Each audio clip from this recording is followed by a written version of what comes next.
नमस्कार। सरसों की खली यदि अगर धान में आप डालना चाहते हैं तो इसकी आपको पूरी जानकारी पता होनी चाहिए, नहीं तो सरसों की खली देने के बाद धान की फसल में नुकसान भी होता है। तो क्या फ़ायदे हैं, क्या नुकसान हैं, पूरी जानकारी आज की वीडियो में हम लेकर आए हैं। तो इसलिए वीडियो पूरा देखिएगा और चैनल पर नए हैं तो सब्सक्राइब भी चैनल को कर लीजिएगा। देखिए दोस्तों, सरसों की खली वैसे ऑर्गेनिक फर्टिलाइज़र के रूप में किसान भाई इसका काफ़ी प्रयोग करते हैं। आप भी इसको यूज कर सकते हैं, काफ़ी अच्छी है, काफ़ी बढ़िया आपको धान की फसल में फ़ायदा भी पहुंचाती है। लेकिन फ़ायदे के साथ साथ इसका नुकसान भी होता है। अगर आप कुछ सावधानियां, कुछ चीज़ें अपनाते नहीं हैं तो नुकसान भी सरसों की खली देने से आपको उठाना पड़ जाएगा। चलिए हम आज की वीडियो में जो टॉपिक रख रहे हैं उसको आपको बता देते हैं। देखिए, हम मात्रा पे बात करेंगे, किस समय आपको देना है, किस तरीके से देना है, फ़ायदे क्या हैं, इससे नुकसान क्या हैं और बचाव आप कैसे कर सकते हैं। यानी कहने का मतलब हम पूरी की पूरी आपको इन्फॉर्मेशन इसी वीडियो में देने वाले हैं। बात करते हैं हम पहले मात्रा, समय और तरीके की।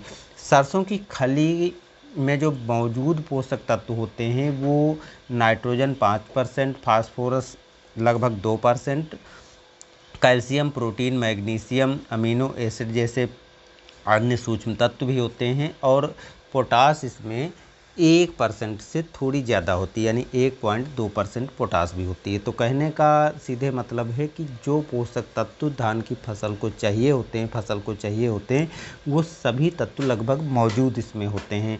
यानी जो सूक्ष्म तत्वों से लगा करके और मुख्य पोषक तत्व सब के सब मौजूद होते हैं।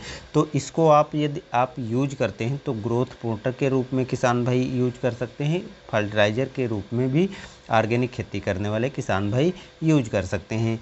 इसको देने का सही समय जब आप धान की रोपाई कर लें, तो धान की रोपाई करने से 10 दिन से लगा करके 30 दिन तक आप इसको कर सकते हैं, क्योंकि ये टाइम ऐसा होता है जिस टाइम पोषक तत्वों की फसल को सबसे ज़्यादा ज़रूरत होती है और सबसे ज़्यादा फ़ायदा भी आपको इसी टाइम पर देने से मिलेगा।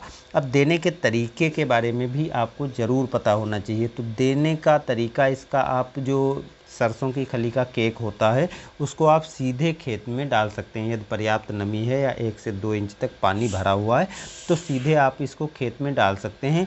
इसकी मात्रा रहेगी 16 से 20 किलोग्राम प्रति एकड़।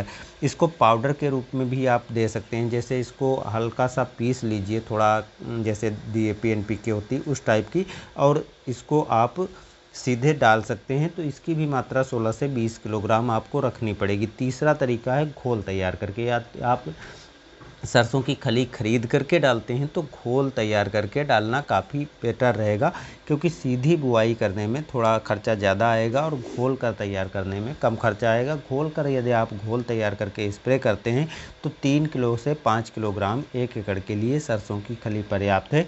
इसको आप बाल्टी में, प्लास्टिक की जो बाल्टी आती है उसमें आप भिगो दीजिए, 4 से 5 दिन तक रख दीजिए। तेज़ गर्मी होती है, ज़्यादा टाइम तक रखने की ज़रूरत नहीं। जब उसमें एक तेज़ गंध आने लगे तो उसके बाद इसका घोल छान करके और आसानी से स्प्रे कर सकते हैं। अब इसके फ़ायदे के बारे में बात करते हैं कि इससे क्या क्या फ़ायदे होते हैं। देखिए दोस्तों, पोषक तत्वों की पूर्ति यदि आप करते हैं तो सरसों की खली के रूप में जब आप देंगे तो पोषक तत्वों की पूर्ति जो आवश्यकता होती है वो हो जाएगी, जिससे कल्लों का विकास काफ़ी अच्छे से होगा, जड़ों का विकास काफ़ी अच्छे से होगा, पौधे मोटे होंगे, अच्छे होंगे और तनाव मुक्त होंगे। जड़ों का विकास होने के साथ साथ पौधे का भी विकास काफ़ी अच्छे से होगा और हरित लवक की मात्रा बढ़ेगी, जिससे प्रकाश संश्लेषण की क्रिया आसानी से पौधा कर पाएगा, तनाव मुक्त होगा और भोजन आसानी से बना पाएगा, जिससे पौधे का विकास बहुत अच्छे ढंग से होगा। और फफूंद, यानी जो जड़ में फफूंद लगती है उससे भी ये बचाव करती है। और एक फ़ायदा ये है कि जो कीट लगते हैं तो कीटों से सुरक्षा देता है। अब नुकसान क्या है, नुकसान भी आपको दोस्तों पता होनी चाहिए, क्योंकि सरसों की खली धान की फसल में आप डालेंगे तो पर्याप्त नमी, कभी कभी पानी भी भरा होता है, ऐसे में जो है फफूंद लगने का खतरा बन जाता है। जड़ों में तो फफूंद से सुरक्षा करता है, लेकिन तना और पत्तियों में धब्बे बन जाते हैं, फफूंद लग जाती है, जिसका कारण है कि क्योंकि फफूंद लगने के बाद फफूंद से ही ये अपघटित होगी, उसके बाद ही आपके पौधों को मिलती है।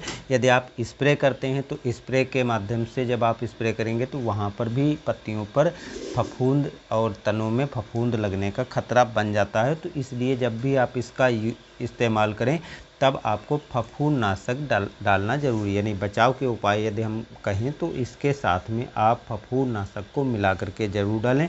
आप किसान भाइयों, सरसों की खली के बारे में कुछ महत्वपूर्ण जानकारी यहाँ पर आपके लिए शेयर कर रहा हूँ, जिससे आप इसका यूज करें तो आपको पूरा फ़ायदा हो। एक तो दोस्तों ये ऑर्गेनिक है, आप किसी भी फसल में किसी भी टाइम पर आसानी से दे सकते हैं, किसी भी उर्वरक के साथ भी मिलाकर दे सकते हैं। जैसा कि मैंने पहले ही बताया है कि आप इसको यूरिया में मिलाकर ना दें, नहीं तो फफूंद लगने का खतरा काफ़ी बढ़ जाता है, ख़ासतौर से धान जैसी फसलों में जिसमें पानी भरा रहता है या अधिक समय तक नमी बनी रहती है। बाकी दूसरी फसलों में आप मिलाकर दे सकते हैं। सब्जी वर्गीय फसलों में आपको सरसों की खली सूखी देना है।